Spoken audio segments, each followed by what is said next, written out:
कभी कभी ऐसा होता है कि आपने कोई बात जोर से नहीं कही, फिर भी कोई सुन लेता है। आपने कोई ख्वाहिश किसी से साझा नहीं की, फिर भी वो पूरी हो जाती है। आपने आंख बंद करके कुछ सोचा और कुछ समय बाद वो आपके सामने होता है।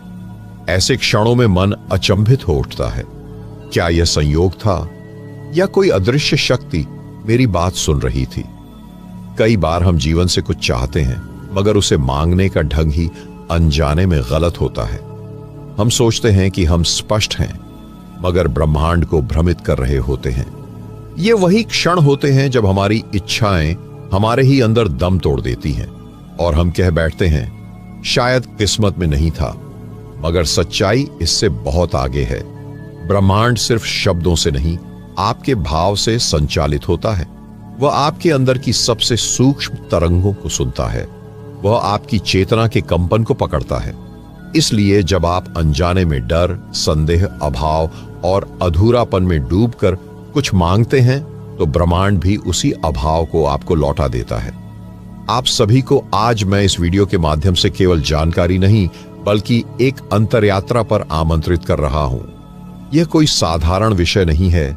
यह आपके और ब्रह्मांड के उस अदृश्य संवाद की खोज है जो जीवन की हर अनुभूति के पीछे छुपा है। अगर आप सच में जानना चाहते हैं कि आपकी इच्छाएं क्यों अधूरी रह जाती हैं और ब्रह्मांड किस क्षण आपकी बात सुन लेता है, तो इस वीडियो को अंत तक जरूर देखें। यह सिर्फ समझने के लिए नहीं है, यह भीतर उतरने के लिए है। कृपया एकाग्र होकर सुनिए, यह आपके लिए है। ब्रह्मांड को यह कैसे पता चलता है कि आपको क्या चाहिए? इस प्रश्न का उत्तर उस मौन में छिपा है जहां आप स्वयं से संवाद करते हैं। जब आप मौन में बैठते हैं, एकांत लेकिन सजग होकर, तब आपके विचार इच्छाएं नहीं होते, वे ऊर्जा होती हैं। और यही ऊर्जा ब्रह्मांड की भाषा है। आप हर दिन कुछ सोचते हैं, मगर क्या आपने कभी महसूस किया है कि आप जो सबसे गहराई से सोचते हैं, वही देर सवेर जीवन में आकार ले लेता है? क्यों? क्योंकि वह सोच भाव में बदलती है और भाव ऊर्जा में। यही ऊर्जा ब्रह्मांड को संकेत देती है।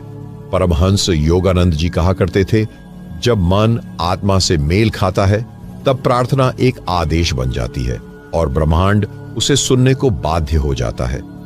मगर उस एकत्व तक पहुंचने से पहले हम सब भ्रमों के जंगल से गुजरते हैं।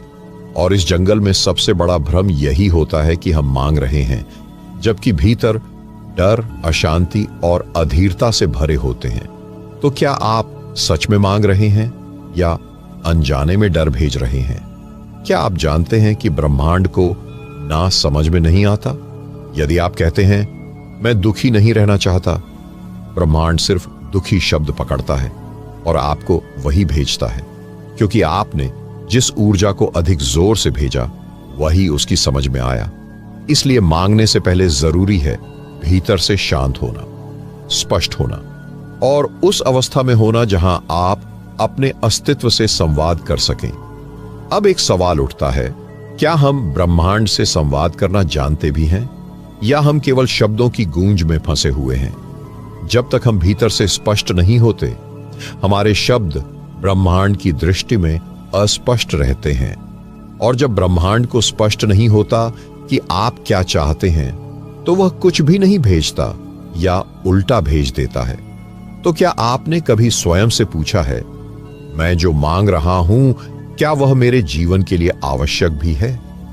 क्या मेरी इच्छा मेरे भीतर के भय से जन्मी है या चेतना से? मैं जो चाहता हूं, क्या वह मांगने योग्य भी है?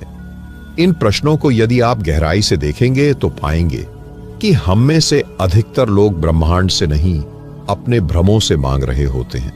पर अब प्रश्न यह है, जब हम भीतर से स्पष्ट हो जाएं, तब ब्रह्मांड हमारी मांग को कैसे पहचानता है? वह कौन सी रहस्यमयी विधि है जिससे ब्रह्मांड हां कहता है? जब भीतर स्पष्टता आ जाती है, तब ब्रह्मांड चुपचाप आपके भावों की भाषा सुनने लगता है। शब्दों की आवश्यकता नहीं रह जाती, वहां केवल ऊर्जा होती है जो अपनी तरंगों से दिशा तय करती है। वह तरंगें ही होती हैं जो किसी एक क्षण में ब्रह्मांड को हां कहने के लिए तैयार कर देती है। लेकिन यह स्पष्टता कोई बाहरी अभ्यास से नहीं आती, यह उस क्षण में जन्मती है जब आप अपने भीतर की सभी आवाजों को सुन लेते हैं और फिर उनके पार जाकर मौन से एक हो जाते हैं। उस मौन में न कोई इच्छा रहती है, न कोई आकांक्षा। वहां सिर्फ एक गहन उपस्थिति होती है। उसी उपस्थिति में ब्रह्मांड आपकी चेतना से मेल खाता है। पर प्रश्न यह है, क्या हम उस मौन से मिल सके हैं? क्या हम कभी उस स्थिति में पहुंचे हैं जहां हमारी उपस्थिति ही प्रार्थना बन जाए? अधिकतर लोग कहते हैं, हमने बहुत मांगा फिर भी कुछ नहीं मिला। पर वे यह नहीं देखते कि उनकी मांग में कितनी व्याकुलता थी, कितना डर था और कितनी अधीरता। ब्रह्मांड ऐसे विक्षुब्ध संकेतों को अनदेखा करता है क्योंकि वह अस्तित्व की गहराई को सुनता है, सतह को नहीं। क्या आपने कभी इस बात पर ध्यान दिया है कि कुछ लोग चुपचाप रहते हैं मगर उनके जीवन में चमत्कार घटते हैं? वे मांगते नहीं, वे स्वयं को इतना निर्मल बना लेते हैं कि ब्रह्मांड उनके लिए बहने लगता है। ब्रह्मांड उस क्षण हां कहता है जब आप चाहना से आगे निकल जाते हैं, जब आपकी ऊर्जा कहती है मैं तैयार हूं, न कि मैं अभाव में हूं। तो यहां सबसे मौलिक बात यह है, आप जो मांग रहे हैं क्या उसके लिए आपके भीतर जगह है, या आप उस पुराने बोझ से भरे हैं जहां नया कुछ समा ही नहीं सकता? बहुत से लोग कहते हैं मैं प्रेम चाहता हूं, लेकिन क्या आपने अपने भीतर उस पुराने घाव को छोड़ा है? क्या आपने खुद को उस प्रेम के योग्य समझा है, या आप अभी भी भीतर से खुद को दोष दे रहे हैं? ब्रह्मांड सिर्फ आपकी इच्छा नहीं देखता, वह आपके होने की तैयारी देखता है। तो यदि आप किसी गहरे अनुभव की ओर बढ़ना चाहते हैं, चाहे वह प्रेम हो, सफलता हो या शांति, तो सबसे पहले उस ऊर्जा को भीतर जगाना होगा जो उसके अनुरूप हो। दूसरे शब्दों में कहें तो प्रार्थना मांगने की नहीं, बनने की प्रक्रिया है। आप जो बनते हैं वही ब्रह्मांड आपके लिए साकार करता है। अब यहां एक और गहन प्रश्न उठता है, यदि ब्रह्मांड हमें तब देता है जब हम उस योग्य हो जाते हैं, तो योग्यता का अर्थ क्या है? क्या यह तपस्या है, कोई विशेष अभ्यास, या सिर्फ एक भाव की शुद्धता? उत्तर बहुत सूक्ष्म है। योग्यता का अर्थ है जब आप भीतर से यह कह सकें कि मैं देने योग्य हो गया हूं, तब ब्रह्मांड देने के लिए स्वतः तैयार हो जाता है। लेकिन यह कथन सिर्फ शब्दों का खेल नहीं है, यह एक अस्तित्व की स्थिति है। वह स्थिति तब आती है जब आप स्वयं से लड़ना बंद कर देते हैं, जब आप इस भ्रम से बाहर आते हैं कि कुछ बाहर से आएगा और सब बदल जाएगा। नहीं, जो कुछ भी बदलना है वह भीतर से आरंभ होता है। आपका भाव, आपका ध्यान, आपकी उपस्थिति, यही 3 सूत्र हैं ब्रह्मांड के द्वार खोलने के।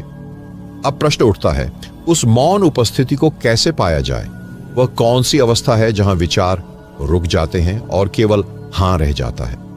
जिस क्षण भीतर विचार रुकते हैं, उस क्षण कोई नई भाषा जन्म लेती है, मौन की भाषा। यह वह भाषा है जिसे ब्रह्मांड तुरंत पहचानता है, क्योंकि यह उसी की भाषा है। लेकिन क्या यह मौन किसी अभ्यास से आता है, या यह मौन किसी विशेष विधि से प्रकट होता है? उत्तर बहुत सरल है और फिर भी बहुत रहस्यमय।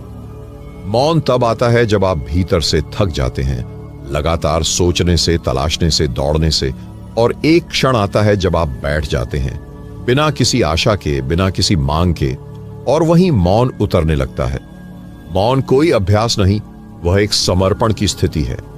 जब आप जीवन से लड़ना छोड़ देते हैं और बस अनुभव के लिए तैयार हो जाते हैं, तब मौन आपको ढूंढ लेता है। यही मौन वह कुंजी है जो ब्रह्मांड के बंद द्वारों को खोलता है। लेकिन यहां एक और प्रश्न उठता है, क्या हम उस मौन को झेल सकते हैं? क्या हम उस शून्यता को सहन कर सकते हैं जिसमें मैं भी नहीं रहता? क्योंकि मौन केवल ध्वनि की अनुपस्थिति नहीं है, वह आपकी पहचान का विसर्जन है। वह क्षण है जब आप भी शेष नहीं रहते, केवल उपस्थिति रह जाती है। वह जो सब जगह है, वह जो सब में है। उस उपस्थिति में कोई मांग नहीं होती, कोई भय नहीं होता, कोई द्वंद्व नहीं होता। केवल एक सहज प्रवाह होता है जिसमें ब्रह्मांड भी बहता है और आप भी। पर क्या यह केवल साधकों या सन्यासियों के लिए है? नहीं, यह अनुभव हर उस व्यक्ति के लिए है जो भीतर से सच्चा है, जिसने दिखावे से ऊपर उठकर आत्मा की पुकार सुनी है। पर क्या आज का मनुष्य इतना मौन हो सका है कि वह ब्रह्मांड को सुन सके? नहीं, क्योंकि हमारा मन लगातार बोलता है, प्रश्न पूछता है, उत्तर खोजता है, तुलना करता है, और ब्रह्मांड उस मन से बात नहीं करता। ब्रह्मांड उस क्षण आपसे बात करता है जब आप अपने भीतर कुछ सुनने के लिए चुप हो जाते हैं। तो क्या मौन पाने के लिए हमें सब कुछ छोड़ना पड़ेगा? छोड़ना बाहरी नहीं, भीतर की पकड़ को ढीला करना होगा, अपेक्षाओं को छोड़ना होगा। यह समझना होगा कि जीवन देना जानता है, बशर्ते आप लेने के लिए खाली और खुले हों। अब बात आती है, वह मौन कैसे जन्मे? क्या हमें ध्यान करना होगा या सिर्फ बैठना ही पर्याप्त है? यहां भी उत्तर सूक्ष्म है। सच में बैठना भी ध्यान बन जाता है जब उसमें कोई लक्ष्य ना हो। जब आप किसी फल की आशा किए बिना बैठें बस इस क्षण में, तो वह क्षण ही ध्यान है। और उस ध्यान में आप पाते हैं कि ब्रह्मांड कोई अलग सत्ता नहीं, वह आपसे अलग नहीं, बल्कि आप ही उसके एक तरंग हैं। तब मांगना भी बंद हो जाता है, क्योंकि अब मांगने वाला ही नहीं बचा। जो शेष बचता है वह केवल अनुभव है। अहंकार नहीं, इच्छा नहीं, केवल अनुभव। और वह अनुभव ही वह द्वार है जहां से ब्रह्मांड अपने अनुग्रह की वर्षा करता है। अब प्रश्न उठता है, जब कोई मांग नहीं बचती तब ब्रह्मांड हमें क्यों और क्या देता है? क्या तब देने वाला कुछ और होता है या स्वयं हम ही बदल जाते हैं? जब भीतर कोई मांग नहीं रहती तो देने वाला बाहर से नहीं आता, वह तो भीतर से ही प्रकट होता है।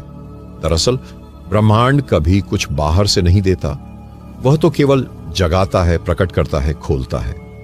जिस क्षण आप खाली हो जाते हैं उसी क्षण आप पात्र बन जाते हैं उस अनुभव के जो शब्दों से परे है। यह अनुभव कोई वस्तु नहीं है, यह एक स्थिति है, एक दृष्टि है जिसमें जीवन को देखने का कोण पूरी तरह से बदल जाता है। जिसे पहले आप मिलना समझते थे वह अब होना बन जाता है। और यही सबसे बड़ा परिवर्तन है कि अब आप ब्रह्मांड से कुछ लेने नहीं बैठे हैं, बल्कि आप स्वयं ब्रह्मांड के साथ एक होने लगे हैं। अब ध्यान दीजिए, जब आप किसी फल की कामना नहीं करते तभी आप पूर्णता से काम करते हैं, तब आपका कर्म पूजा बनता है। पर क्या हम इस बिना इच्छा के कर्म में जी सकते हैं? यह प्रश्न हर आत्मा को कभी न कभी भीतर से झकझोरता है। क्या बिना अपेक्षा के कर्म करना संभव है? क्या बिना स्वार्थ के जीवन संभव है? और उत्तर आता है, हां, बिल्कुल संभव है। पर वह तभी जब आप अनुभव करें कि सब कुछ आपको पहले ही दिया जा चुका है।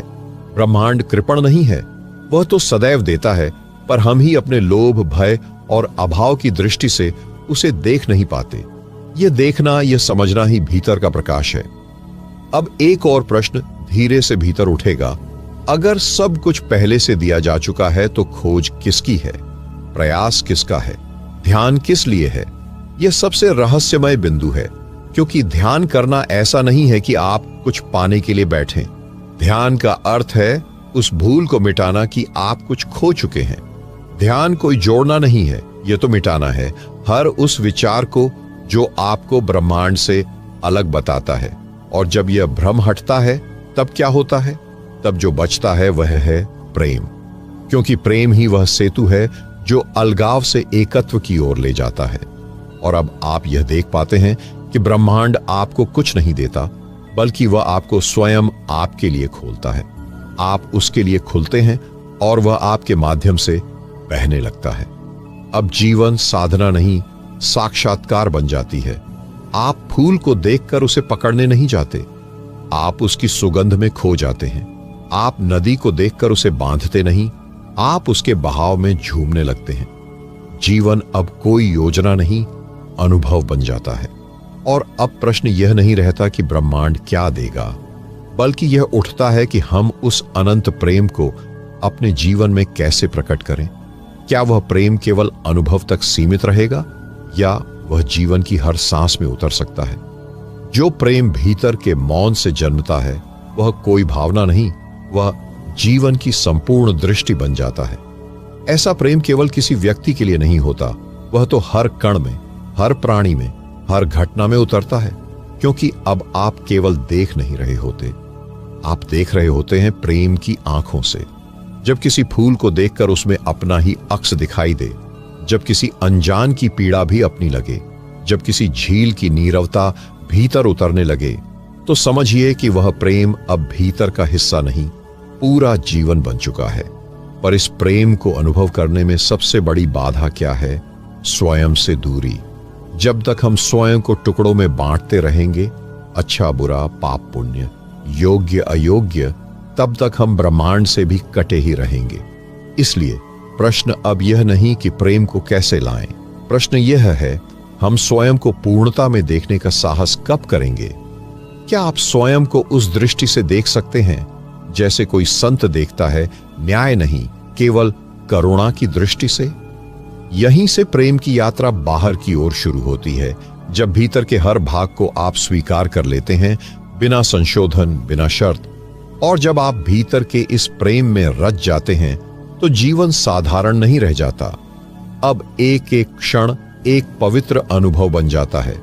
चलना ध्यान बन जाता है, देखना प्रार्थना बन जाती है, और मौन ब्रह्म से संवाद। अब आप केवल सांस नहीं ले रहे, आप ब्रह्मांड से एक सूक्ष्म संवाद कर रहे हैं, हर एक श्वास में। पर सवाल यह है, क्या हम इस संवाद को पहचानते हैं? क्या हम उस मौन को सुन पा रहे हैं जिसमें ब्रह्मांड हमारी आत्मा को पुकारता है? या हम उस शोर में खोए हुए हैं जो हमारे भीतर से ही उपजा है? भविष्य की चिंता, भूतकाल की ग्लानि और वर्तमान की उपेक्षा, इन सब के बीच प्रेम कभी चीखता नहीं, वह बस प्रतीक्षा करता है आपकी मौन की, आपकी उपस्थिति की। और जब आप उस मौन में एक क्षण